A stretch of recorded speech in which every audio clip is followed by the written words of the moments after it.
Bonjour Jean, c'est Franck. Bonjour. On va commencer avec Marcella et Pascal. On va pas être forcément très long sur ce début de déo parce qu'on en a une autre et que celle qu'on a avec Marcella et Pascal s'appliquera pas complètement à l'exercice qu'on va faire là, mais c'est intéressant quand même. Et c'est quoi l'exercice qu'on va faire là? C'est analyser comment on pourrait travailler, mais on va voir qu'il y a des petits éléments un peu complexes. Ouais, Jean, excuse-moi Jean. Ouais. Comme c'est la première fois que je viens, et moi je suis venu parce que c'était toi, mais je sais pas exactement ce qu'on va faire. En fait, on va analyser les 5 premières minutes d'un entretien d'accompagnement tous ensemble, de façon à voir combien de pistes on pourrait explorer à partir de ce matériau de base sur quelques minutes. Okay, et comment être efficace, c'est ça? Ok. Oh, efficace, c'est un bien grand mot. Il n'y a que les sujets qui soient efficaces. Mais en tout cas, élargir le… Oh, Nathalie, coucou. Bref, 77, on démarre. Donc, je commence en vous montrant le début de l'entretien entre Marcella et Pascal. Vous êtes prêts? Partagez l'écran. Et c'est parti. Bonjour Pascal, donc je me présente, je suis Marcella. Je suis ravie de te rencontrer. Donc tu es en confinement? Mais oui. Comme tout le monde, chez toi, enfermé. Complètement. Et ravie de cette occasion que Jean nous donne pour nous entraîner. Et prête à saisir cette opportunité pour changer. Alors dis-moi, qu'est-ce que tu voudrais changer?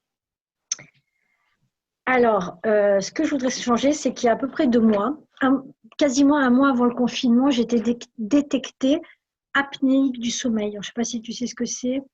Je fais des apnéique du sommeil, ouais. Donc, je fais des apnées sévères.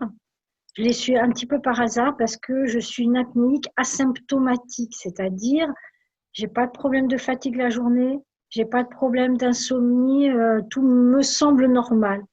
Bon, il s'avère que je pense qu'objectivement, quand tu es appareillé, c'est assez artificiel au début. Tu as un truc sur le pif et sur la bouche, comme si tu étais un pilote d'avion de chasse. Comme un pilote d'avion de chasse. Avec plein de lanières de tous les côtés, et ça projette dans ce qu'on appelle la bulle de l'air, c'est pas de l'oxygène. Donc, il y a un moment d'adaptation certain.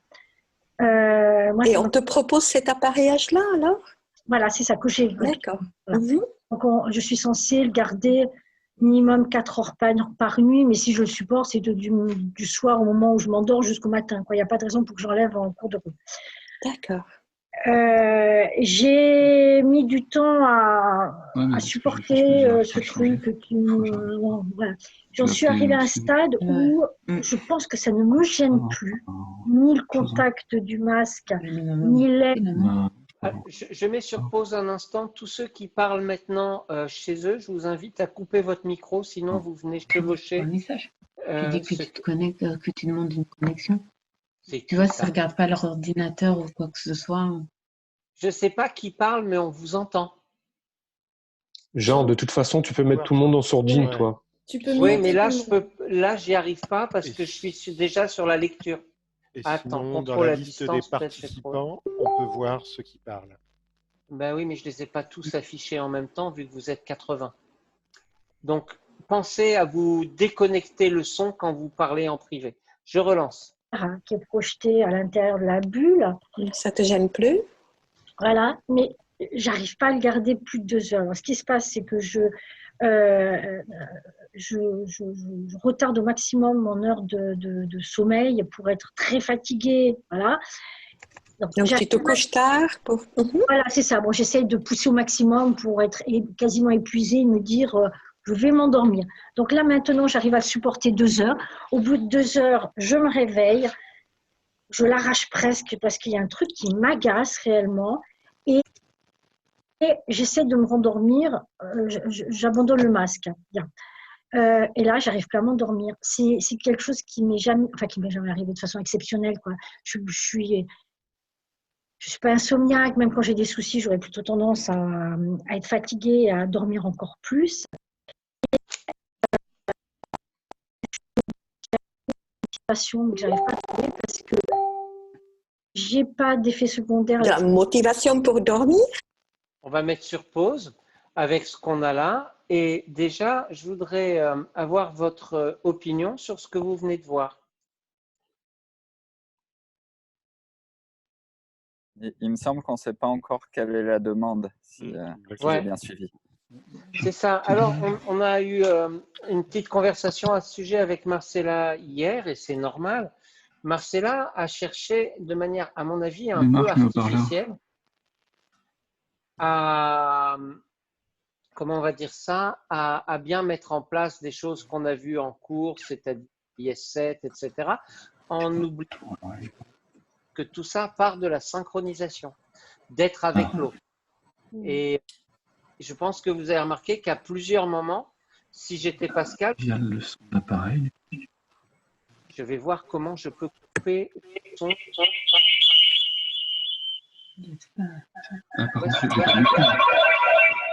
C'est Pierre Heurtaud qu'il faudrait qu'il coupe son micro, je pense.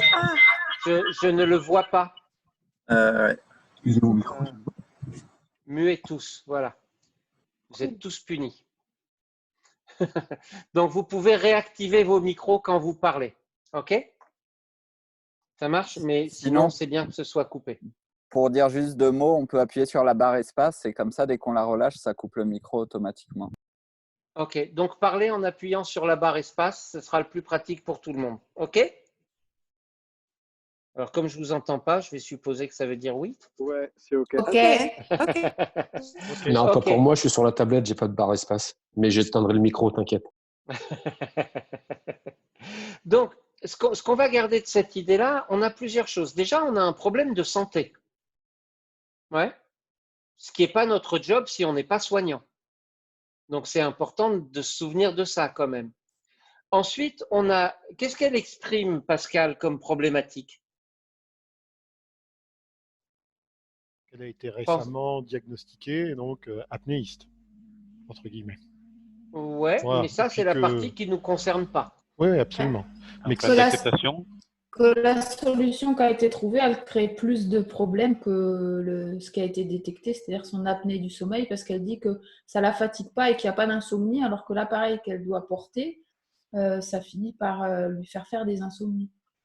Alors que ce soit pire que le problème, je ne suis pas sûr, c'est une interprétation, parce que l'apnée du sommeil pouvant entraîner des troubles, notamment cardiaques, c'est peut-être quand même si c'est inconfortable et que ça la réveille, pas pire. Mais en tout cas, il y a un problème lié à l'appareillage. On est d'accord avec ça. Quoi d'autre encore? Elle a dit d'autres choses. Elle a dit qu'il y avait un truc qui l'agaçait. C'est quoi un truc? C'était tout le système, là, en fait.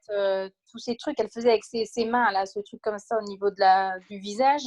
Et c'est surtout aussi que derrière, j'ai entendu le mot stratégie, justement, elle a mis en place une stratégie pour être le plus fatiguée possible, pour que ça puisse fonctionner, qu'elle le sente moins ou qu'elle dorme mieux. Enfin, il y a eu tout ça de construit derrière.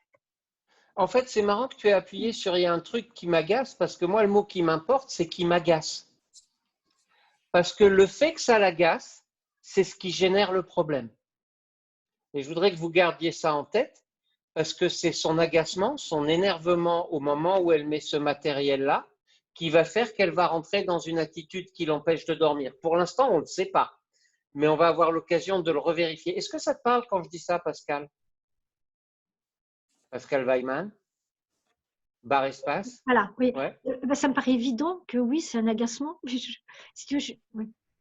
Ça me parle, c'est le cœur du problème, oui.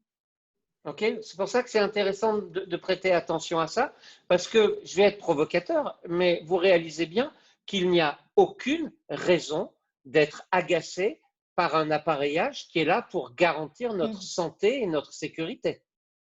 Rationnellement. Non, non, tu as raison. De ton point de vue, Pascal, évidemment oui. C'est pour les autres que je dis ça. C'est-à-dire que ce qu'il va y avoir à déconstruire, c'est comment elle fait pour être agacée par ça, au lieu d'être heureuse d'avoir une solution qui peut lui permettre de vivre longtemps en bonne santé. Je ne sais pas si ça vous parle, cette notion-là, parce que c'est l'agacement qui contribue en partie à l'empêcher de dormir. Il y a peut-être d'autres choses, on va voir. Mais en tout cas, cet énervement-là qu'elle décrit est un élément majeur de la problématique liée au sommeil. Mais est-ce que est-ce que cet énervement, ce n'est pas un symptôme de quelque chose d'autre? Probablement, on va avoir l'occasion de revenir dessus. Mais c'est pour ça qu'en tout cas, le mot qui m'importe là-dedans, ce n'est pas truc, parce qu'elle a décrit ce que c'était truc, mais c'est que ça l'agace. Quelle question vous auriez envie de lui poser à ce stade-là? Qu'est-ce qui l'agace en fait? Est-ce que c'est l'appareil, le fait de ce qu'elle veut, c'est accepter l'appareil, ou est-ce que c'est ne plus avoir d'insomnie avec l'appareil, ou je sais pas encore, c'est pas très clair. Ce qui l'agace, c'est l'appareil, elle l'a dit. C'est cet appareil avec toutes ces lanières et tous ces trucs. Moi, j'avais la sensation d'une sensation d'oppression quand elle parlait. Elle se sent peut-être oppressée. C'est intéressant, elle ne l'a pas dit, mais il y a quelque chose dans son expression non verbale qui laisse penser ça. On va revenir dessus. Elle a le corps qui bascule lorsqu'elle parle de son agacement, comme si elle essayait de s'en dégager, en fait. Alors, on ne sait pas si elle essaye de se dégager de l'agacement ou du masque. Attention aux projections. Pour moi, c'est plutôt du masque qu'elle va chercher à se dégager. Oui, d'ailleurs, elle dit « ça m'agace » et « je l'arrache ». Donc, c'est un mot assez fort, c'est une action vive. Et moi, j'avais envie de lui demander « ça t'agace comment ?» C'est en savoir plus comment ça agace. Quand tu dis ça agace comment? Oui. Genre, il y avait aussi quelque chose aussi, il me semble. Au début, elle supportait très bien. Il y a eu un changement. Elle n'a pas dit ça. Elle a dit qu'au début, quand elle le met, elle le supporte, mais qu'au bout d'un moment, ça l'agace. C'est-à-dire que c'est pas au début quand elle le mettait, c'est de l'avoir pendant un certain temps sur elle qui l'agace. Ok. Et moi, j'irai justement à ce moment de basculement. Qu'est-ce qui se passe à ce moment de basculement? Et j'irai piocher là-dedans. Je ne sais pas si c'est un moment de basculement, ça c'est un présupposé, ou si c'est une accumulation. Mais j'entends ce que tu dis. Moi, je demanderais…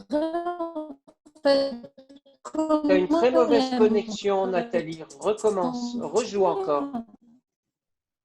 Rejoue encore, Nathalie. Vous m'entendez? Ah oui, est instable. Ouais. Ma connexion est instable. Ah. Ça m'étonne pas. En fait, je lui demanderais comment elle…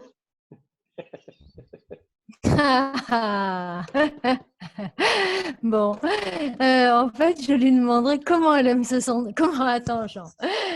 Je me reconcentre. Je lui demanderais en fait comment elle aimerait se sentir à ce moment-là. Puisqu'en fait, elle se sent pas agacée. Énervée. Ouais, mais ça, c'est ce qu'elle… Je lui dirais, mais ça, c'est ce que tu veux pas. Je lui dirais, ça, c'est ce que tu veux pas. Mais comment tu veux te sentir? Qu'est-ce que tu veux, en fait? Vous avez tous appris en formation à ne pas poser des questions pourquoi, hein? Non, mais quelle est la demande, en fait? On ne l'a pas encore. On l'a pas encore, Dimitri.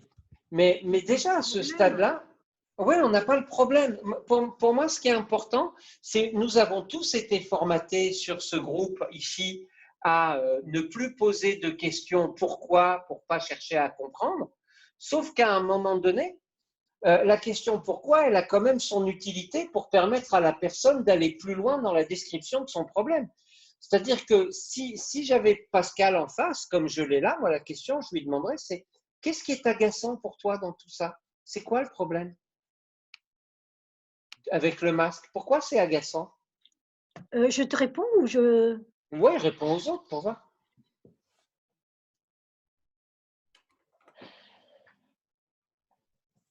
Je mets sur pause pendant qu'elle réfléchit. Moi, j'ai déjà un des effets dont j'ai besoin. Dans le temps qu'elle prend à se poser la question, j'ai déjà une rupture de pattern, j'ai déjà un travail de recherche qui est inhabituel. Vous le percevez, ça, ou pas? Et ça m'arrange déjà. Oui, Pascal, pourquoi c'est agaçant? Parce que déjà, c'est quand même artificiel. Donc, on a un corps étranger sur le visage. Il y a des gens qui adorent ça. D'avoir un corps étranger. 8 heures par nuit, toutes les nuits, je suis pas sûre. Ça dépend du corps, à mon avis. Il y a ça, et je pense que c'est là aussi, il y a, tout de suite après, j'ai une autre idée, c'est... alors, tout de suite après, j'ai une autre idée, mais je me focalise sur l'aspect matériel de la chose. Il y a la représentation, certainement, je suis vieille, je vais peut-être avoir à porter ça jusqu'à la fin de ma vie, c'est pas très sexy, le truc là. Déjà, c'est pas mal. Je sais pas C'est intéressant, vous voyez, on a déjà plein de matières. Alors, si je provoquais Pascal, je lui dirais, tu as un problème avec les étrangers pour ne pas accepter les corps étrangers? Mais c'est juste pour l'embêter. Et beaucoup plus sérieusement, vous voyez qu'on a déjà une notion qui est liée au vieillissement et en fait une amplification du problème par l'anticipation de sa durée. Vous percevez ça ou pas?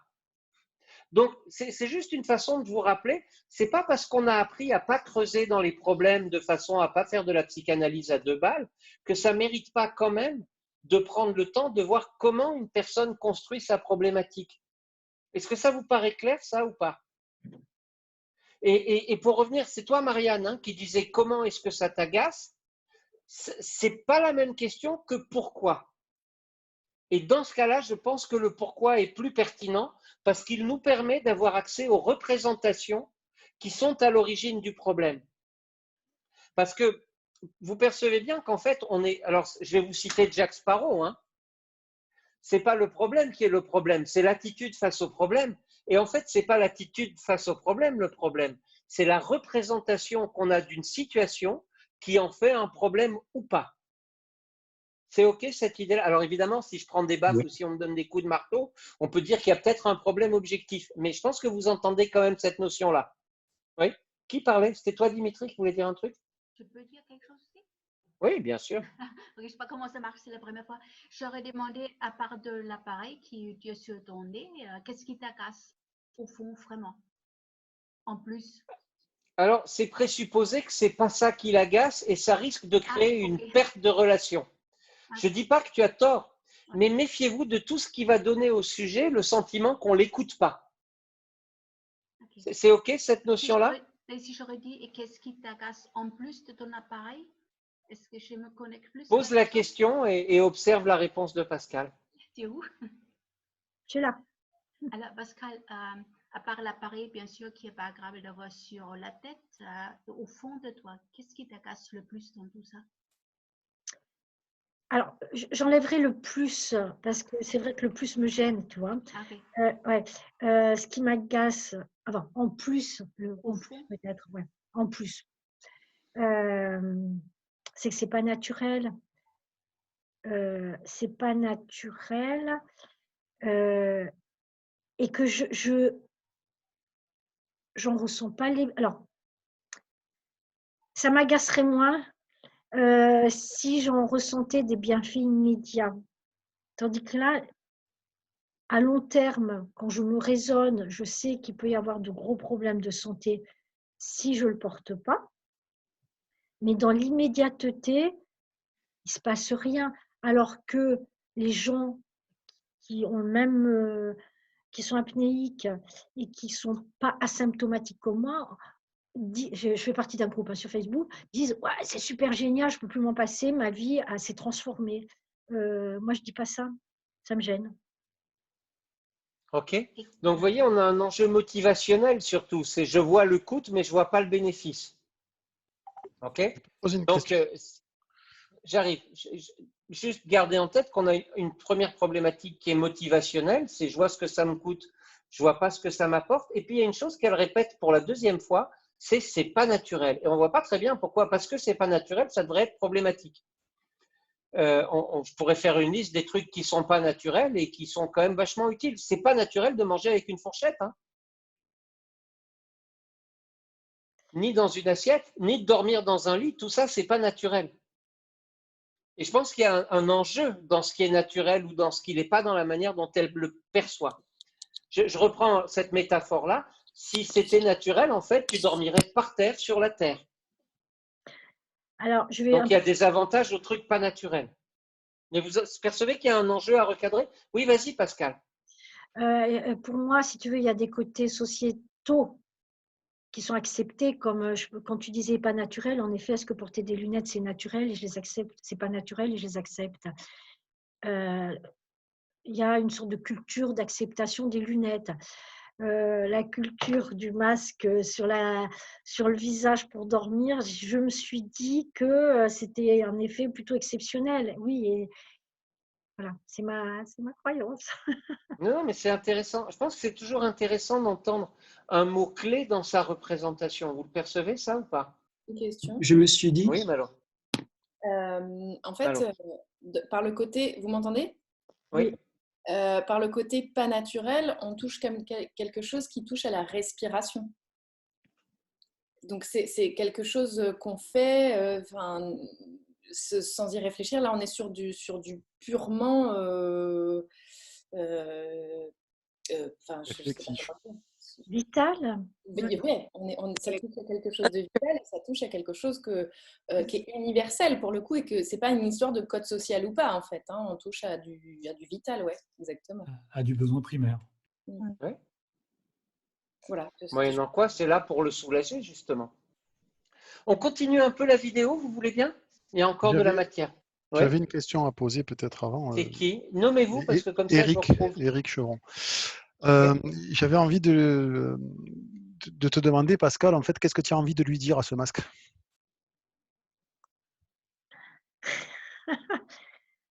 Ok pour le porter un certain temps, parce qu'il y a des gens qui, après le port du masque pendant un certain temps que je ne peux pas évaluer, on peut ne plus avoir d'apnée. Si c'était ça, ça serait génial. Excuse-moi, ça ne répond pas. Ma question, c'était qu'est-ce que tu as envie de lui dire au Ok, masque? alors je lui dis au masque, ok, tu te débrouilles pour que dans quelques mois, je n'ai plus d'apnée.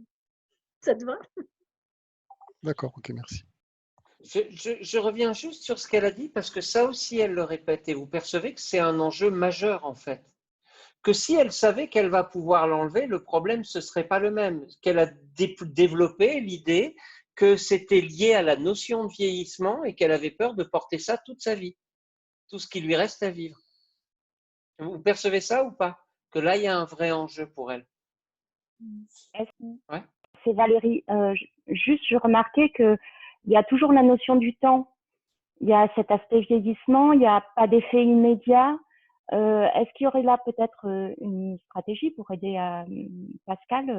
Il y a probablement plusieurs stratégies à cet endroit-là parce que la notion du temps, elle intervient au moins à 2 endroits effectivement. Sur la motivation, parce que pour l'instant, je ne ressens pas de besoin, donc je suis en train de vivre quelque chose d'inconfortable pour un bénéfice théorique à long terme que je ne peux pas percevoir.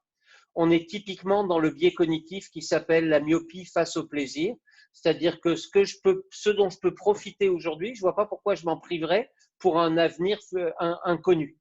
Okay? C'est un des grands problèmes de motivation qu'on rencontre à peu près dans toutes les problématiques qu'on va rencontrer, depuis l'arrêt du tabac jusqu'à… vous sentez que c'est un enjeu important. Et que si on lui disait ça va durer 2 ans et après ce sera fini, ce serait plus simple. Maintenant, ce qui est intéressant, c'est aussi sa réaction, parce qu'elle s'agace. Il y a des tas d'autres façons de réagir à quelque chose qu'on ne veut pas. Vous le percevez, ça, ou pas? Oui. C'est intéressant de se demander ce qui fait qu'elle s'agace plutôt que d'accepter, par exemple. Rappelez-vous que pour s'énerver contre quelque chose, il faut déjà avoir l'illusion qu'à un moment donné, on pourrait le contrôler. Parce que si c'est absolument inévitable, il n'y a plus tellement de place pour s'agacer. Cet agacement, si je le mets en termes stratégiques, c'est une façon de faire durer l'illusion de contrôle. Vous le percevez, ça, ou pas? C'est je voudrais enlever ce truc-là, donc je m'énerve pour qu'il ne soit pas là. Alors que si on me disait, en fait, si tu peux pas l'enlever, sinon tu crèves, ben, je serais obligé d'apprendre à vivre avec. Vous percevez cette nuance-là ou pas? Simplement parce que c'est dans le court terme au lieu d'être dans le long terme. On va parler 2 minutes personnelles. Moi, j'ai un proche là à qui on vient de mettre un masque à oxygène parce qu'il y avait comment on appelle ça, une embolie pulmonaire. La personne, elle ne s'est pas demandé est-ce que je le mets ou pas, parce que si je ne le mets pas, je ne respire pas. Et dans ce cas-là, la question, tu peux être agacé autant que tu veux, mais tu n'as pas d'autre choix que d'accepter parce que tu acceptes ou tu meurs. Alors que là, il y a encore cette illusion de contrôle qui est une ressource pour elle, puisque c'est une façon de dire je suis en bonne santé, de refuser en fait. Si elle était vraiment malade, elle n'aurait pas le même espace pour refuser. Vous percevez cette notion-là ou pas? Alors que là, elle peut se dire « Oh, mais j'en ai pas besoin, j'en veux pas de ce truc-là, il m'agace. » Ça te parle à toi quand je dis ça? Je parle au plan émotionnel, hein, Pascal, pas au plan intellectuel. Au plan intellectuel, tu connais l'utilité. Mais au plan émotionnel, ça fait « Mais j'en ai pas besoin de ce truc-là, j'ai plus d'emmerdement que de bénéfices. » Jean, Céline, intervention. Est-ce qu'on pourrait demander à Pascal qu'est-ce qui pourrait faire qu'elle accepte le masque à court terme? On pourrait, c'est même une question intéressante. Il y a un présupposé, c'est que c'est la solution. Donc, c'est-à-dire que moi, je suis complètement OK avec ça. Il faut juste penser que c'est une grosse prise de position haute dans laquelle on met un présupposé qui oriente vers la solution. Parce que peut-être que la solution, c'est d'aller faire d'aller voir un autre médecin pour avoir un deuxième avis, parce que si ça se trouve, le peu d'apnée qu'elle fait n'est pas dangereux pour elle. J'en sais rien, moi, je n'ai pas ces informations-là. Non, c'est pas, ce serait trop tôt, quoi. Non, c'est pas le cas. Si je fais des apnées sévères. Ok. Jean, oui. Question, Sylvie, tu m'entends? Sylvie. Oui. Ouais, oui, Sylvie, non? Oui. Ouais, je t'entends. Je te vois. Ouais. Oui. Ouais. Il y a aussi, tout à l'heure, elle a quand même parlé de son âge et le fait aussi qu'elle a laissé supposer qu'elle vieillissait et que c'était un problème quelque part. Et je pense que ça aussi, il faut peut-être le prendre en compte et ne pas l'oublier. Enfin, ne pas l'oublier. Grave. Voilà. C'est grave parce que typiquement, sur toute cette séquence-là, on a justement, j'ai des problèmes de santé dont je ne souffre pas, je dois subir un truc dont je ne veux pas, je vieillis, ça veut dire que je vais devoir le porter tout le temps. Il y a plein d'enjeux derrière tout ça. Et en fait, on pourrait, je vais même juste ajouter un truc. Si c'était ma cliente, je lui dirais en fait, tu sais, le fait de t'agacer, ça te fait mal dormir et ça rajoute juste du risque et ça va te faire vieillir plus vite. Là, je... Jean, il y a aussi, elle a dit aussi, c'est Ambre, que c'est pas sexy. Tu relèves pas non plus? Si, bien sûr, c'est intéressant. C'est même pour ça que j'ai joué avec le corps étranger. Ouais, ok. J'aimerais aussi poser une question à Pascal. Moi, ce qui m'a intriguée justement à propos du côté sexy, c'est l'image qu'elle a choisie pour ce masque comme un pilote de chasse. Ouais, exactement. Quelle résonance elle y met, parce que là, c'est mon interprétation. Donc après, je ne sais pas quelle est la sienne, mais c'est plutôt quelque chose de positif. C'est quelque chose qui est valorisé, qui est quelque chose qui. Donc voilà, Pascal, qu'est-ce qui pour toi, est-ce que tu as une idée, ça représente quoi ce pilote de chasse? Je pense que je m'envoie en l'air plus facilement. Alors, on déconne, mais vous voyez, dans cet échange-là, on a déjà quelque chose de fondamentalement thérapeutique. Est-ce que vous le percevez ou pas? Parce qu'on est en train de rire et d'associer l'idée de s'envoyer en l'air à un truc qui pose problème. C'est-à-dire que, mine de rien, rappelez-vous que quand votre sujet rit du problème, il est déjà en train d'aller mieux. Est-ce que ça vous paraît OK, cette idée-là ou pas? Pour moi, c'est fondamental, en fait, d'amener le sujet à rire le plus possible dans l'interaction. Est-ce que c'est OK? On avance un peu? Je retourne à la vidéo pour qu'on voit un peu où ça va. On ne va pas aller beaucoup plus loin parce que je voudrais vous faire voir la deuxième. Mais c'est intéressant de voir que même sur une problématique sur laquelle on a assez peu de matière, on a très vite… C'est un fortifiant, Pascal, pour rester jeune et bien respirer. On relance un tout petit peu et puis on voit où ça nous emmène. Hop, là et là. Pour le garder. Voilà. Oui, alors tu veux quoi en fait? Tu veux changer quoi? Tu veux quoi? Je voudrais garder toute la nuit. Le garder toute la nuit. Et le problème que je vois, c'est que je me suis mise sur des groupes de discussion Facebook où majoritairement les gens ont à ce qu'ils disent lorsqu'ils sont appareillés. Il y a une période d'adaptation, certes, mais après, ils ne peuvent plus s'en passer. C'est super génial parce que ce sont des gens qui ont des symptômes associés et qui revivent. Moi, ce n'est pas mon cas. C'est-à-dire que je vis normalement, j'ai toujours beaucoup d'énergie avec ou sans appareil. La seule chose qui pourrait me motiver, c'est que sur un plan de la santé, à long terme, ça peut être dramatique, c'est AVC, arrêt cardiaque, etc.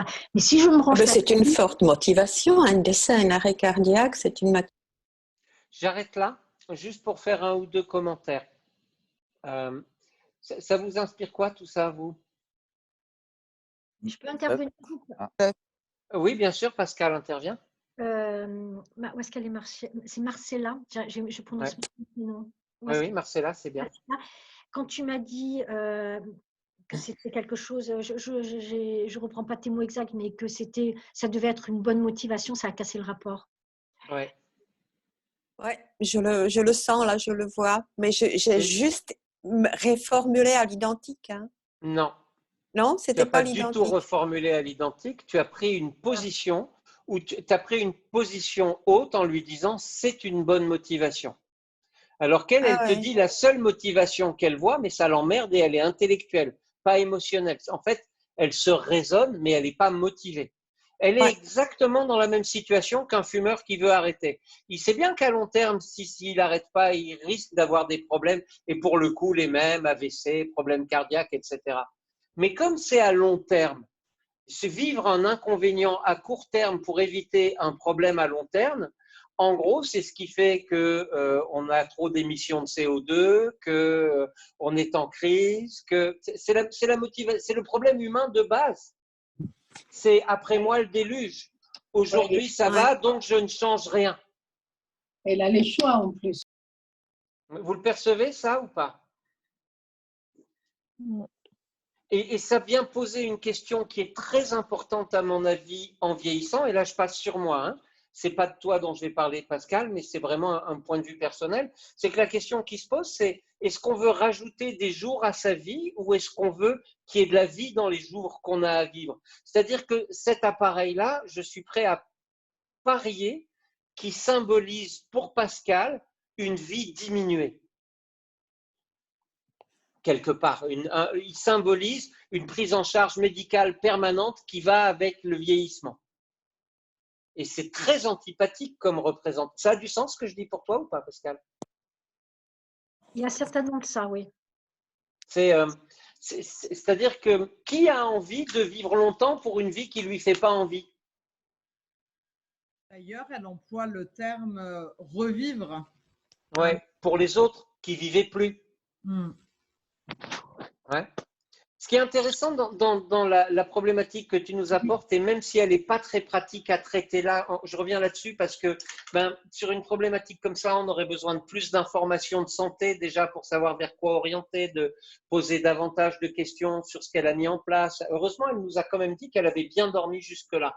Moi, ce qui m'intéresserait plus, c'est de savoir s'il y a d'autres situations qui l'agacent dans sa vie. Parce que je suis prêt à parier qu'elle est agacée à chaque fois qu'elle n'a pas le contrôle. Bingo. Tu me connais quand même un peu, Jean. Un petit peu, mais même dans ce qui est présenté là, c'est assez logique en plus. Donc, ça y est, on est 99 les copains. Il n'y a plus qu'une place. Donc, en tout cas, ce qui est intéressant, c'est de garder cette idée qu'il y a une notion de contrainte qui ne lui convient pas. Ce n'est pas moi qui décide, ce n'est pas un choix, ça ne me plaît pas. Et c'est imposé et c'est lié à la vieillesse. Est-ce que vieillir, ça veut dire qu'on va devoir m'imposer de plus en plus de trucs dont je n'ai pas envie? Il y a donc un gros travail de fond à faire là-dessus et sur sa motivation à elle. Et vous percevez bien que comme elle veut éviter de perdre le contrôle, il va falloir qu'elle puisse avoir un vrai contrôle sur cette situation-là pour pouvoir l'accepter et que ce soit elle qui décide. Et à la fois… C'est pour ça que tu as perdu le rapport, Marcella, c'est parce que tu te mets en position haute à ce moment-là et tu lui dis ce qui est bien ou pas, en gros, et c'est la meilleure façon de la perdre. Ouais. Désolée. Okay? Non, désolée. Merci pour nous tous. On a besoin de faire des erreurs pour apprendre. On est OK? Ouais. Ouais, juste un truc, c'est qu'elle a dit que ça pourrait être une motivation. Donc, si je mets une motivation au conditionnel, clairement, je dis que ce n'est pas la motivation et que ça ne peut pas l'être. Alors, je ne sais pas qui dit ça, mais ce n'est pas parce que ça ne l'est pas aujourd'hui que ça ne le sera pas demain. Ça, c'est ton a priori à toi, mais je vais prendre un exemple simple. on n'est pas forcément motivé pour faire des enfants à un moment donné et on peut l'être à un autre moment. On n'est pas motivé pour avoir un travail stable à un moment donné et on peut l'être à un autre moment. Le fait que ça ne le soit pas pour l'instant, ça n'interdit pas que ça puisse le devenir. C'est OK cette idée-là? Oui, non, mais je disais que ça ne peut pas l'être, pas que ça ne peut pas le devenir. OK. Ça ne peut pas l'être à cet instant-là, mais je l'ai mal formulé. À cet instant précis, OK. C'est OK tout ça? Je vous propose qu'on passe Jean, à la deuxième. Ouais. Ouais, Jean, alors si on va dans ton sens, si on va dans la contrainte, si on va dans la contrainte et je peux partager ça, donc ça veut dire qu'il faut mettre l'absent implicite. La personne qui lui a mis cette contrainte, c'est-à-dire que c'est les médecins qui lui ont dit, qui lui ont mis cette contrainte-là. Donc dans la séance, il y a le praticien, il y a la cliente, mais aussi il y a l'absent implicite qu'il faut venir là aussi pour savoir pourquoi c'est là. Parce que là, ce qui s'est passé avec le rupture de rapport, c'est parce que la position haute a mis aussi, ça s'est associé au problème, c'est-à-dire elle s'est remis en position avec les médecins qui l'ont mis cette contrainte-là. C'est pour ça qu'elle l'a dégagé dans le rapport. Donc finalement, on est à 3 là-dedans. Il y a l'absent implicite qui est la médecine qui lui a mis ça pour Oui, voir bien vraiment sûr, ce qu'elle entend de cette on a contrainte-là. cette notion de la contrainte, mais je pense qu'on a quelque chose de plus. C'est on a vraiment cette notion de se projeter dans l'avenir en vieillissant. C'est rempli de deuil à faire le vieillissement. On peut pas. En fait, c'est très agaçant, c'est très difficile pour la plupart des gens, pas pour tous, de vivre à 90 ans comme on vivait à 20. Okay. Et donc, il y a des étapes de changement. Et je pense qu'on aura beaucoup plus à gagner avec Pascal en lui demandant qu'est-ce qui a fait qu'elle acceptait à certains moments des choses qu'elle n'aurait pas acceptées à d'autres et qu'est-ce qui lui a permis de dépasser certaines réticences parfois et par quoi ça passe et comment elle fait pour accepter des choses dont elle sait qu'elle a besoin même quand elle ne les veut pas. Mais ça prendrait du temps. Mais d'aller chercher cette ressource-là qui est disponible chez elle parce qu'on a tous appris à faire des choses qu'on n'avait pas envie de faire parfois. Et puis, il y a aussi cette représentation de la vieillesse qui est une vraie question et qui va être à travailler. Une des façons assez simples de la travailler, c'est de se rappeler que vieillir, c'est une chance parce que ça veut dire qu'on n'est pas mort avant. Mais qu'on a une deuxième chance en plus, c'est qu'on peut mourir quand on veut. Donc, quelque part, chaque jour où on vit, on choisit. C'est pas contraint. Il y a on pourrait discuter de tout ça. Mais on pourrait s'amuser sur cette thématique-là, pas forcément de cette manière-là, de façon à ce qu'elle s'aperçoive qu'elle peut choisir de mettre ce masque et de l'accepter, ou qu'elle peut choisir de le refuser, et que les deux sont respectables, mais au moins elles dorment bien, quoi.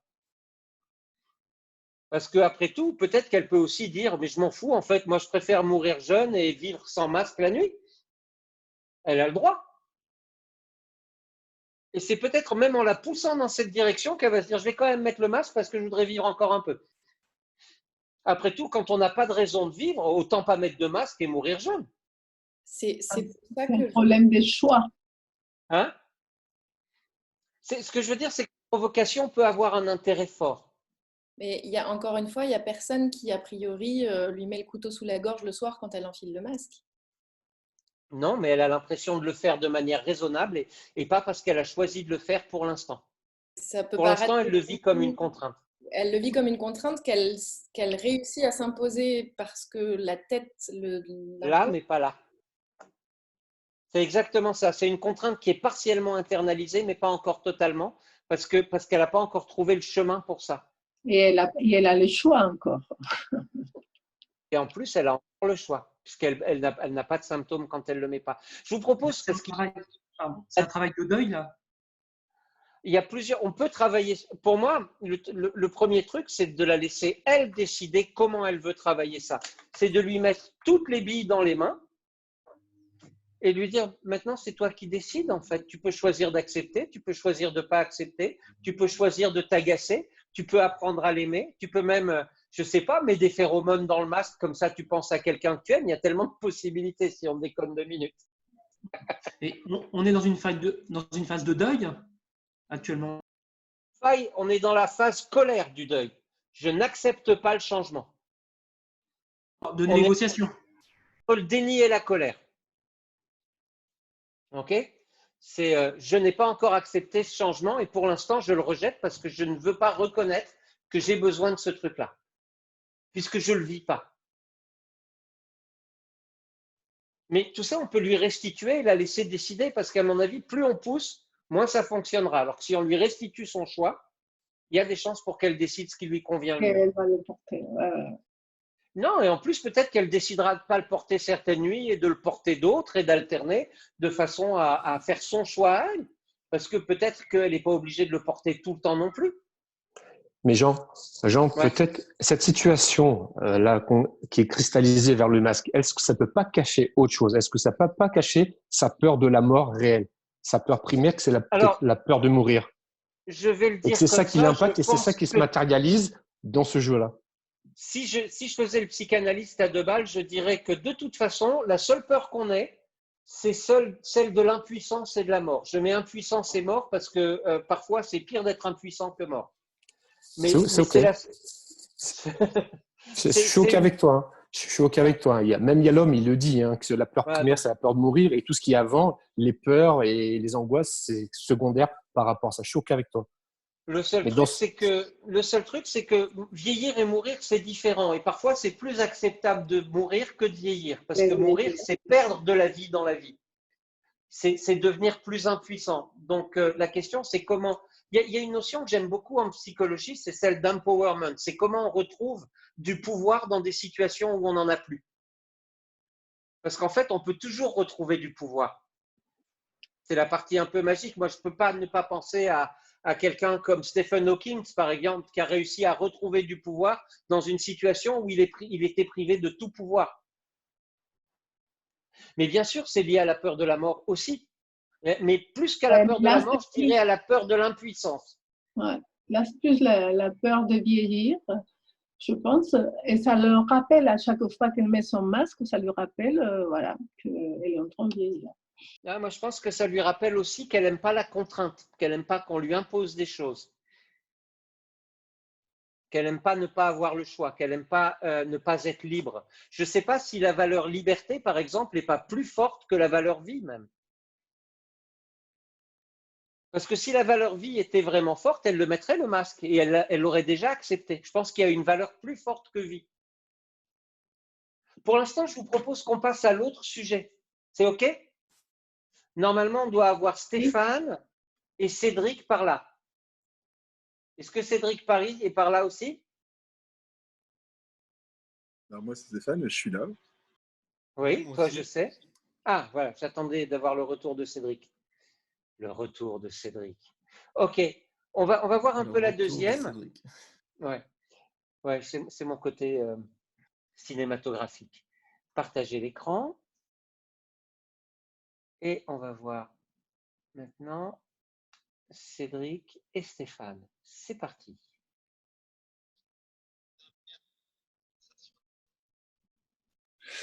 Alors voilà, j'ai beaucoup de colère en moi qui, alors un peu plus en plus pendant la période de confinement, mais qui monte comme ça et que j'arrive pas à contrôler.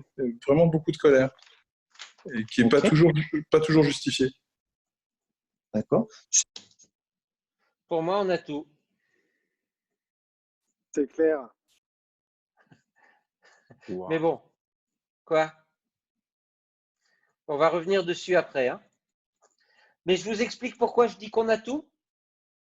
Ah oui, on veut savoir. Parce que dans beaucoup de colère, il y a déjà un premier présupposé, c'est qu'il en aurait plus que les autres et qu'il ne serait pas normal et que ça le rendrait singulier. Donc déjà, il a une représentation de ce qu'est le niveau de colère acceptable chez quelqu'un et il considère qu'il ne l'a pas lui. Donc déjà, il y a des questions à poser sur sa représentation de c'est quoi la colère, c'est quoi beaucoup, par rapport à qui, etc. Et quelle représentation il se fait de la colère par rapport à sa propre expérience de vie, qu'est-ce qu'il pense des gens qui sont en colère, où est-ce qu'il a appris ça. On a déjà un premier kit. Et puis on a un deuxième kit avec pas toujours justifié, parce que, a priori, la colère, comme toutes les émotions, elle est toujours justifiée à un niveau inconscient au moment où elle se produit. C'est après qu'on va dire que ce n'est pas justifié. C'est-à-dire qu'il y a un jugement qui est porté sur certaines des situations de colère qui sont les siennes, qu'il n'accepte pas. Déjà, rien qu'avec ça, vous avez de quoi faire 2 séances. C'est OK cette idée-là? Oui. C'est intéressant les mots, hein?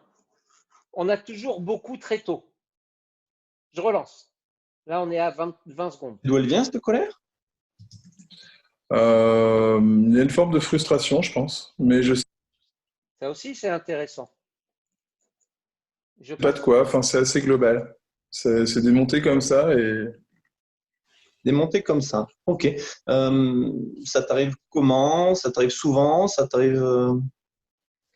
Qu'est-ce que vous en pensez des montées comme ça, par exemple, de cette formulation-là? Qu'est-ce qu'elle vous dit à vous? Hyper global pour moi. Il l'a dit, c'est automatique et c'est non contrôlable. Ah oui, comme toutes les émotions. Bah oui. Quoi Ça a d'autre? l'air d'être extérieur à lui, en fait. Ah non, je dirais pas ça. Qu'il est C'est- passif Par par contre, rapport à ça. il en est dissocié. Il n'a pas le contrôle dessus. Ça, il nous le dit, oui. Dissocié au sens pas en contrôle. Il en ignore l'origine. Voilà, c'est ça qui me paraît le plus important. C'est un C'est qu'il jugement. ne sait pas quel sens donner à cette émotion pour l'instant. Pour l'instant, il considère cette émotion comme non justifiée. Ça vient comme ça.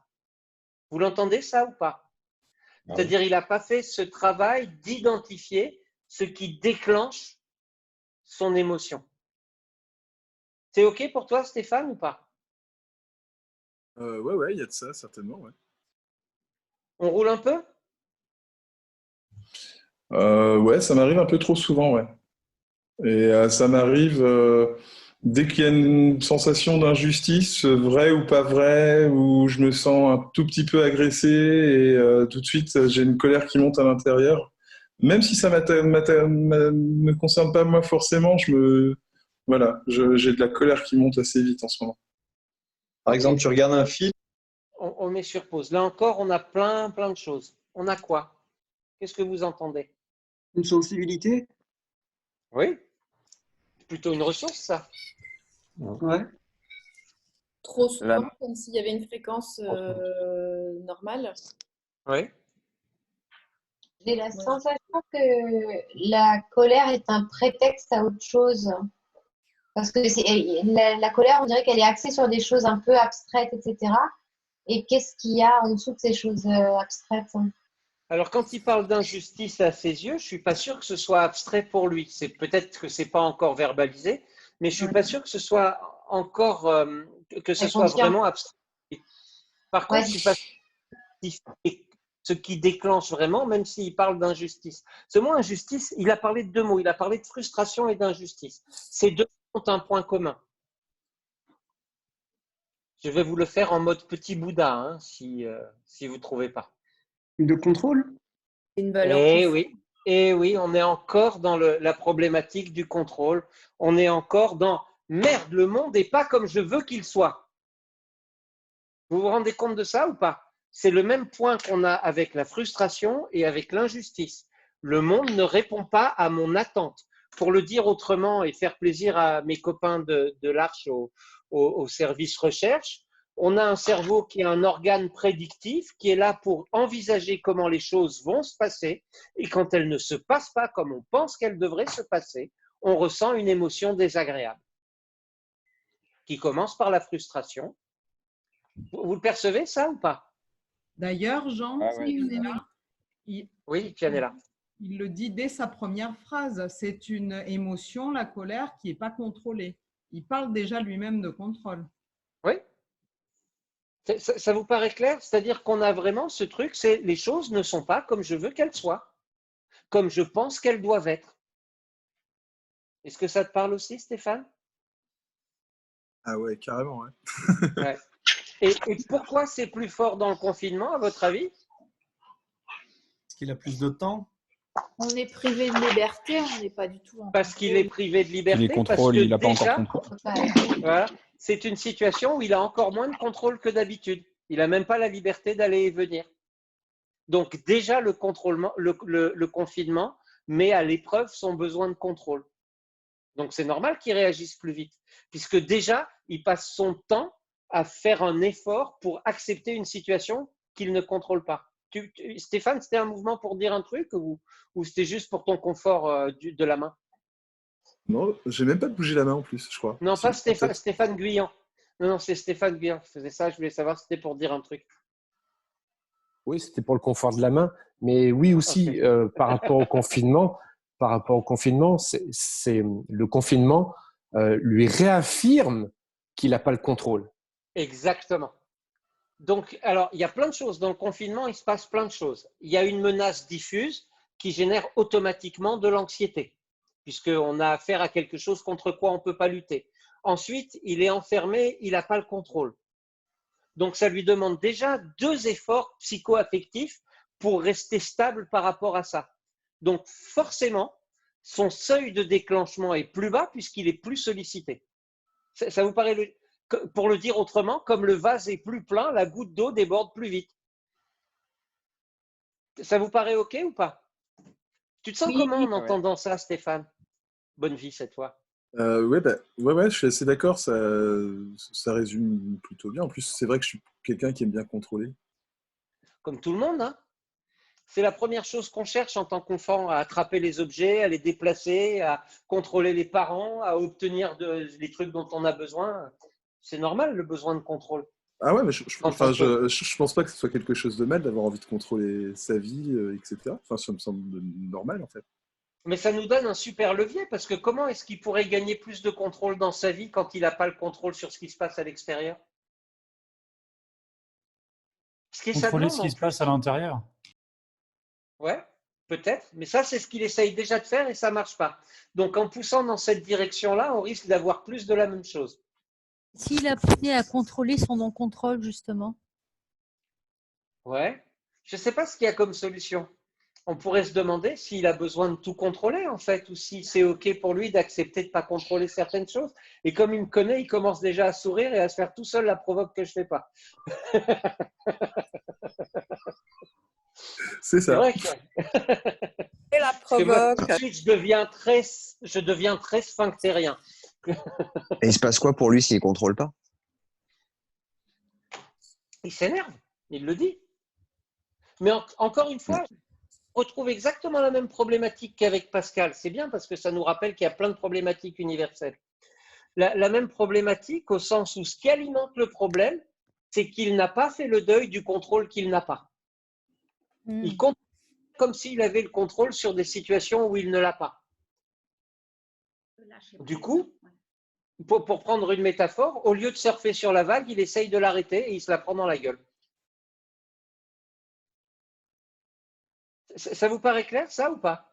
Du coup, récupérer du contrôle, ça pourrait être récupérer sa capacité de choisir à surfer sur la vague ou à continuer à se la prendre dans la tronche. C'est ça, exactement. C'est-à-dire à apprendre que parfois, la seule façon de contrôler les choses, c'est d'apprendre à accepter l'absence de contrôle, ce qui est peut-être le contrôle ultime au fond.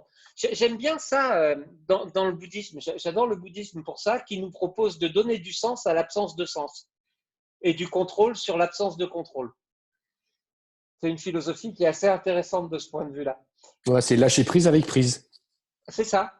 C'est un paradoxe total, c'est un mensonge total la proposition du bouddhisme, mais elle est belle parce qu'elle peut fonctionner jusqu'à un certain point. Mais si on la pousse jusqu'au bout, elle ne peut pas fonctionner, puisque la recherche même de vouloir accepter ce qu'on ne peut pas contrôler, c'est une recherche de contrôle. Ou à défaut de contrôler la situation, de contrôler la réaction à la situation? Ouais, mais c'est encore une recherche de contrôle. Or, ce qui l'agace, c'est justement ça, c'est qu'il ne contrôle pas sa réaction à la situation. Parce que son cerveau, comment on va appeler ça, volontaire et contrôlé, justement, eh bien, il a une capacité qui est plus limitée d'agir que son cerveau non contrôlé. C'est OK ou pas, ça? Le levier, c'est l'acceptation. Peut-être. Enfin, ça peut être un levier, en tout cas. Moi, j'ai tendance à croire que le plus beau des leviers, c'est le sourire. C'est la merde, mais c'est OK. Bonne réponse. Mais bon, on va revenir dessus parce qu'il y a d'autres choses intéressantes. Parce que ce qu'il ne faut pas oublier, c'est qu'on a tous les mêmes problématiques, mais qu'on n'en souffre pas tous de la même manière. Donc, qu'est-ce qui fait que c'est plus inconfortable pour lui que pour d'autres? Vous le sentez, ça, ou pas? Parce qu'on a tous les mêmes problématiques, on a tous besoin de contrôle, on n'a tous pas envie de mourir. Enfin, je vous le souhaite. On n'a tous pas spécialement envie de vieillir dans de mauvaises conditions, on n'a tous pas envie de perdre notre contrôle sur nous-mêmes. et pourtant certains vont le vivre comme un problème et d'autres pas. Qu'est-ce qui fait la différence? Tu viens de le dire, le sourire. Accepter. C'est déjà un résultat. L'acceptation. Accepter. Peut-être le regard dans lequel on a été élevé, l'image les valeurs. Moi, je pense que ça dépend de l'éducation, des représentations, des expériences qu'on a eues, de la souffrance qu'on a ressentie dans certaines situations. C'est toutes nos empreintes aussi. Il y a deux choses qui vont majorer nos problématiques. D'une part, nos empreintes et d'autre part, nos attentes. Si je m'attends à ce que la vie soit toujours agréable, j'ai des chances d'être plus souvent frustré que si je m'attends à ce qu'elle soit souvent frustrante. Parce que du coup, quand elle sera frustrante, je ne serai pas frustré. Je me dirai, ah tiens, je l'attendais. Vous percevez ça ou pas? Peut-être aussi, il y a une histoire de balance par rapport à ce qu'il vit en ce moment. Et peut-être que là, c'est un petit peu bas, quoi. Ouais. Et puis, il y a peut-être aussi un manque d'émotions qui viendrait contrebalancer la frustration. Si je l'avais comme sujet, je lui dirais, tu fais quoi en ce moment pour te sentir bien?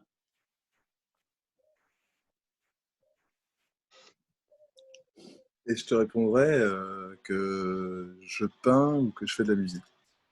Et ça te fait du bien? Et du jardinage. Et oui, ça fait du bien, oui. Et tu es en colère quand tu fais ça? Je peux commencer en étant en colère et ça fait redescendre la colère, mais si la colère est trop présente, j'ai du mal à m'y mettre en fait. Ok.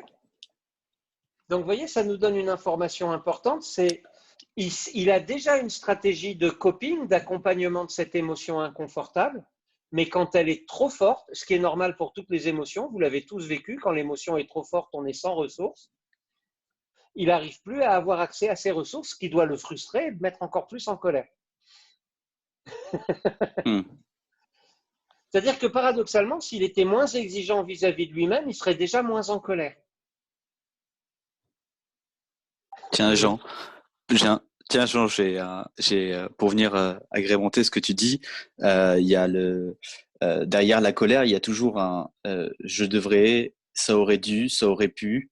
Et le fait de pouvoir mettre en lumière le ça aurait dû, ça aurait pu, je devrais, j'aurais dû, ça permet de, ce que tu disais tout à l'heure, de passer dans l'impuissance, parce qu'il y a des situations auxquelles on fait face, auxquelles on peut juste rien.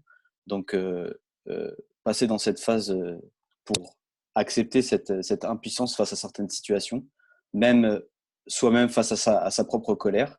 Et derrière, on voit qu'il y a, derrière, quand on a intégré cette impuissance, on passe vers de la tristesse, du mécontentement, des énergies ou des émotions qui sont beaucoup moins impuissantes, on va dire, que celles Disons que la colère, elle entretient une illusion. Et c'est parce qu'elle entretient l'illusion de la vengeance, du changement impossible, etc., qu'elle s'auto-entretient.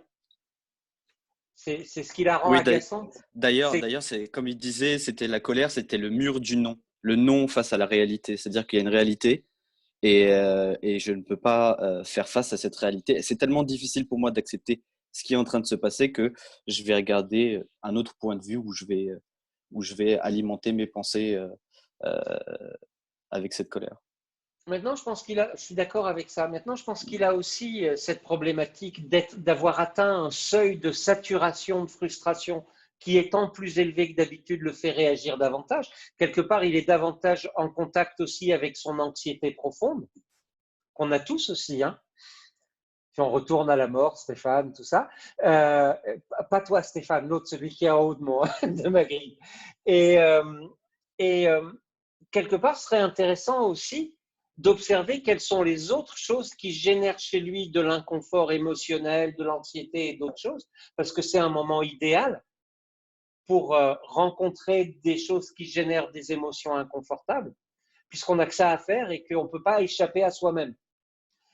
C'est la période où c'est le plus compliqué d'échapper à soi-même. Donc, on se retrouve avec tous les trucs qu'on n'a pas encore réglés.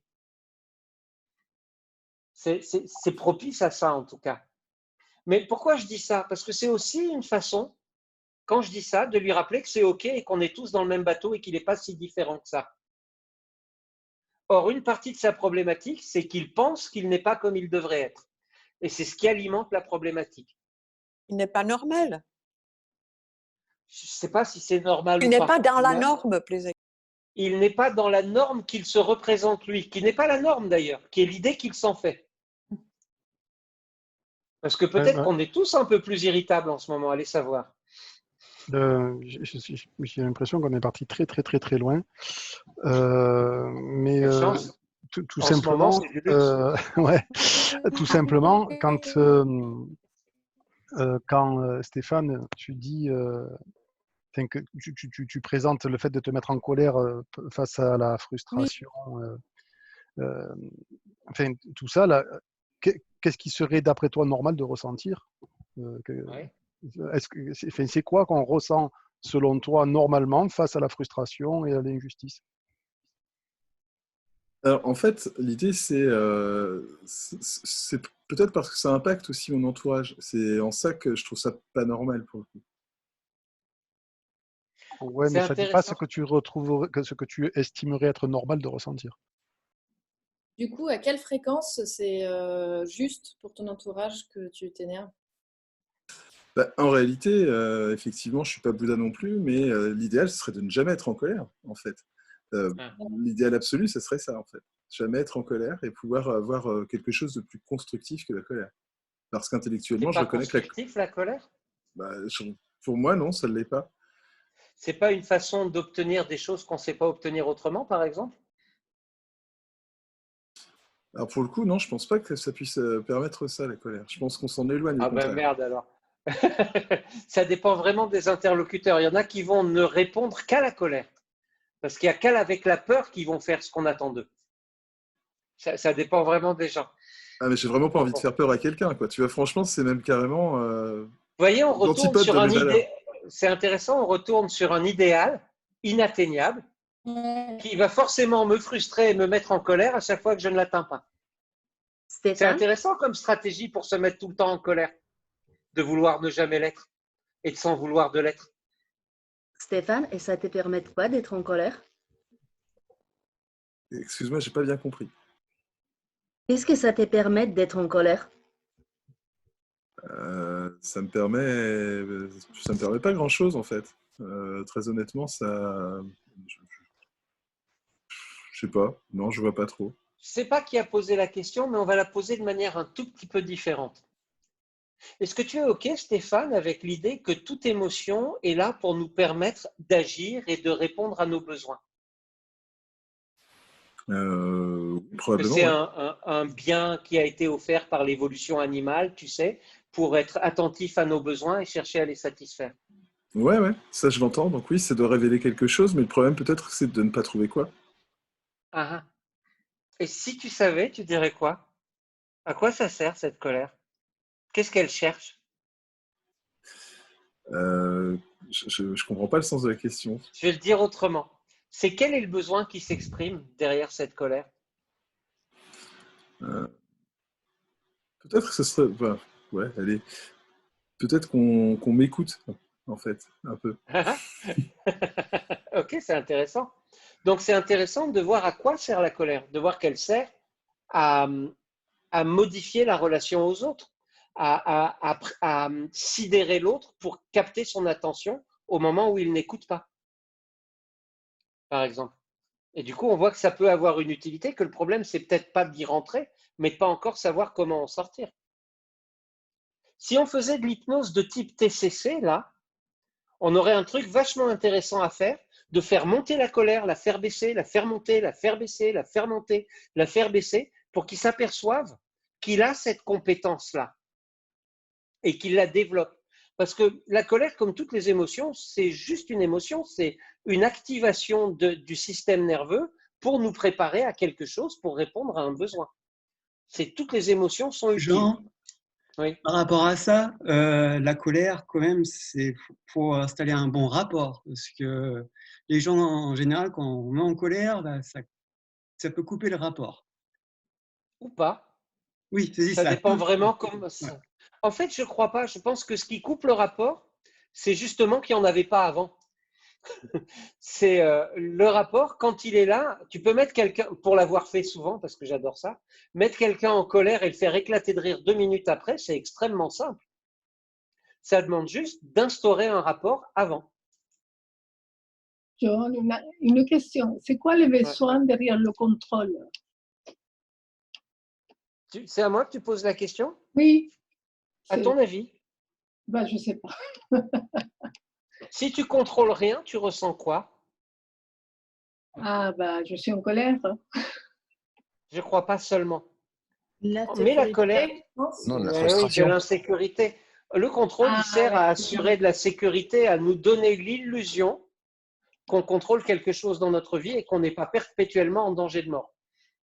En gros, hein, pour ce que disait Stéphane Guyon. D'accord, oui, merci. C'est la sécurité, oui.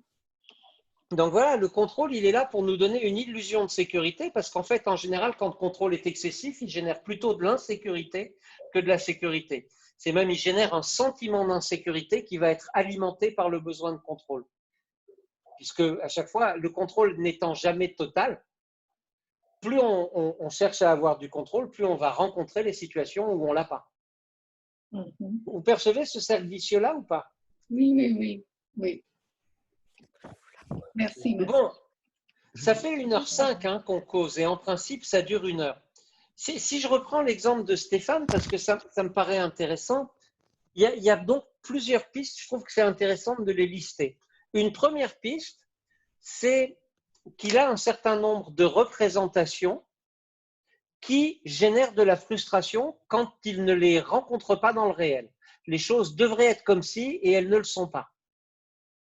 Il y a une deuxième chose qui génère de la colère contre lui-même, c'est le fait qu'il ne se sent pas conforme à l'idéal de la personne qu'il voudrait être. En oubliant juste que pour le coup, il est totalement dans la norme. Il n'y a bien que les gens qui sont malhonnêtes avec eux-mêmes qui correspondent à leur idéal d'eux-mêmes. La plupart des autres s'aperçoivent qu'il y a une marge entre l'idéal et le réel. Non?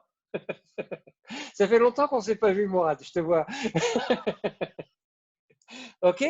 Donc, on a déjà plein de pistes. Ce serait intéressant d'aller voir dans le passé ce qui a généré cette forme de rigidité, parce qu'il y a une forme de rigidité à ce besoin de contrôle. Sinon, on pourrait l'adapter selon les situations.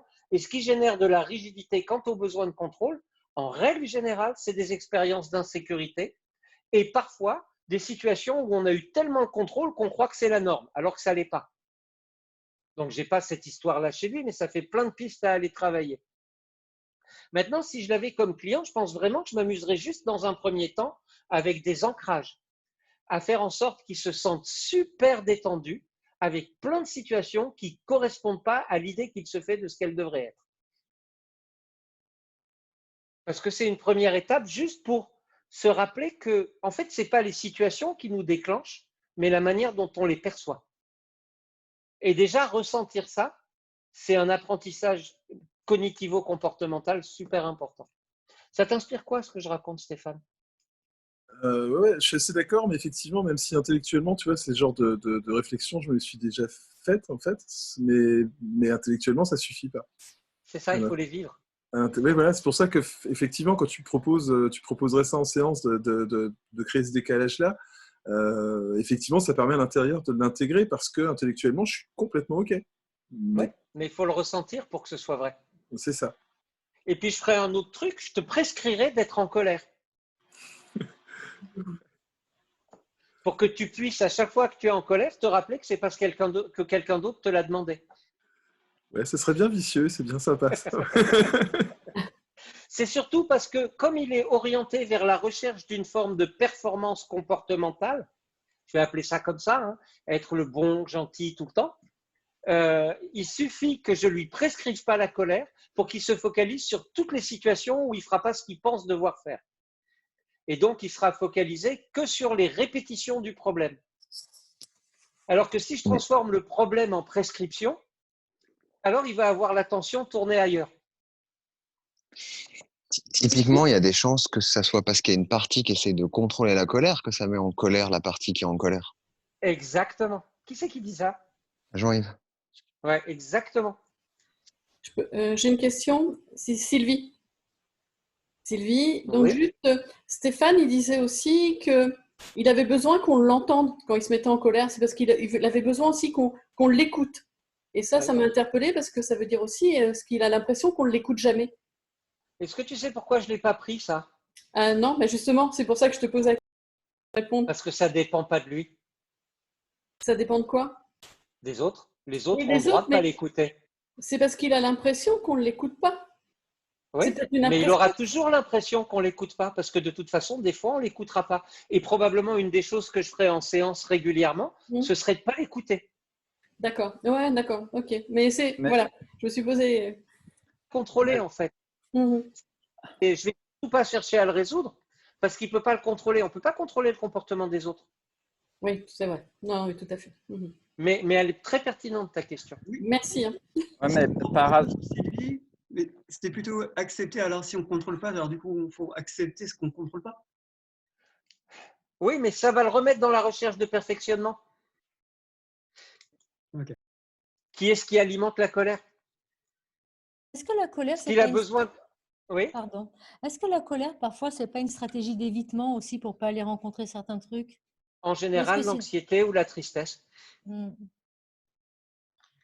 qui font qu'en général, on a des représentations un peu rigides parce qu'il y a des choses auxquelles on ne veut pas être confronté. Ben ouais. Et puis, si on lui met toujours un couvercle dessus, il y a des fortes chances pour qu'elle vienne taper un peu plus fort la prochaine fois et encore un peu plus. C'est ça. Jean, Céline Berthet, est-ce que tu pourrais revenir sur la prescription de tâches? De lui demander de se mettre en colère. Oui. Donc, ça serait la prescription de symptômes, quand quelqu'un est dans une démarche comme ça, où il se compare et où il pense qu'il n'est pas normal, par exemple, et qu'il devrait faire différemment, c'est une façon de l'empêcher de s'autocritiquer, puisqu'à chaque fois qu'il va se mettre en colère, il va se rappeler que je lui ai demandé de le faire. Donc, il accomplit la prescription. En fait, il se met lui-même dans une double contrainte. La prescription, alors, en 2 mots, la prescription de symptômes, elle est essentiellement là pour transformer une double contrainte pathogène en double contrainte thérapeutique. Sa double contrainte pathogène, c'est je veux être quelqu'un de bien qui ne se met pas en colère, mais j'y arrive pas tout le temps parce que je suis un être humain, donc je suis en colère. Ok? Ça vous paraît clair? Moi, ce que je voudrais, c'est que la double contrainte, ce soit quand je ne me mets pas en colère, je suis content, et quand je me mets en colère, je me rappelle que c'est normal et qu'on me l'a demandé. Donc, dans tous les cas, c'est bien.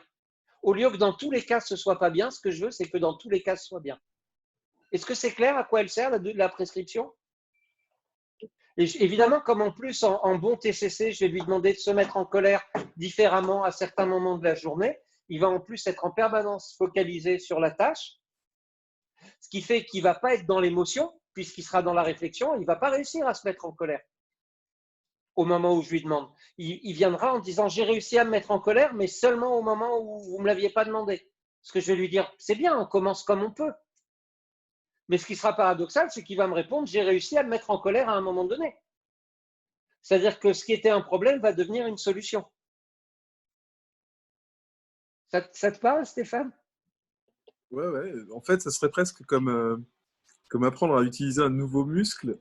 Enfin, je sais pas, il y a cette notion-là. Et à partir de ce moment-là, on est capable de gérer le mouvement, au lieu d'avoir un mouvement automatique à contrôler. Et une fois qu'on a bien pris conscience de son muscle, en l'utilisant, pouvoir l'utiliser. Ouais, voilà, on prend le contrôle.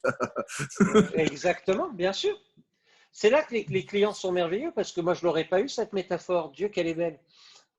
Et déjà, Jean, en lui mettant cette tâche-là, cette tâche thérapeutique aussi, tu évites qu'il fasse une boucle. Exactement, c'est ça. Tu évites la boucle, c'est-à-dire, il se met en colère, mais c'est normal. Donc là, comme c'est normal, il n'y a plus je me mets en colère, je culpabilise d'être en colère, donc je me remets en colère. Donc tu casses la boucle et après, il accepte la colère comme elle est. C'est ce que j'appelle passer d'une double contrainte pathogène en double contrainte thérapeutique. Quoi qu'il fasse, il réussit au lieu de que quoi qu'il fasse, ce ne soit pas comme il veut. C'est OK cette idée-là? Je peux revenir sur le fait, quand tu lui dis qu'effectivement… Reviens, Yvonne. Oui. Le fait que lui, on ne l'écoute pas, il ne se sente pas écouté. toi, tu dis ça n'est pas de son ressort. Et quelque part, mon avis, c'est que parfois, l'expression, ça, je ne sais pas du tout comment est-ce que toi, Stéphane, tu fonctionnes, mais souvent, il y a des personnes qui sont très fortes dans le respect des autres et vont pas forcément annoncer, ou alors tellement doucement, et pas forcément poser un cadre pour permettre qu'il y ait un contact qui se fasse. Et ça peut aussi être l'occasion d'une remise en question de, tiens, à quel moment est-ce qu'il est en colère? Est-ce que vraiment il a l'impression qu'il a fait des sommations, quoi, quelque Tu as part. tout à fait raison, Yvonne. Je n'ai pas poussé là, mais je vais pousser, puisque tu me le proposes, je vais pousser un peu plus loin. La plupart des gens que je vois se mettre en colère, de manière qu'ils perçoivent comme excessive, je veux dire, sont des gens qui ont une forte peur du rejet ou de l'abandon, et qui donc acceptent des choses qu'ils n'accepteraient pas s'ils n'avaient pas cette peur-là, jusqu'au moment où le couvercle saute, parce que ça fait trop longtemps qu'ils ne sont pas entendus, reconnus, respectés. C'est, pour le dire autrement, je vais m'adresser à toutes les mamans, le syndrome de la jeune maman qui pète un câble à force de vouloir être tout le temps une gentille maman, au lieu d'être juste une connasse comme avant, quoi. C'est-à-dire de pouvoir se mettre en colère quand elle veut. Oui, bien sûr, oui. C'est probablement un enjeu aussi, Yvonne, tu as tout à fait raison. Ça vous va pour aujourd'hui, il est 19h15. On se retrouve dans une semaine? Ouais, merci. Merci Jean. Super, merci Jean. Merci Jean. Merci Jean. Super, merci. En attente de replay. Merci Jean. Merci beaucoup. Bonne soirée. Merci beaucoup. Merci Bonne Jean. soirée. Merci, à bientôt. Je coupe.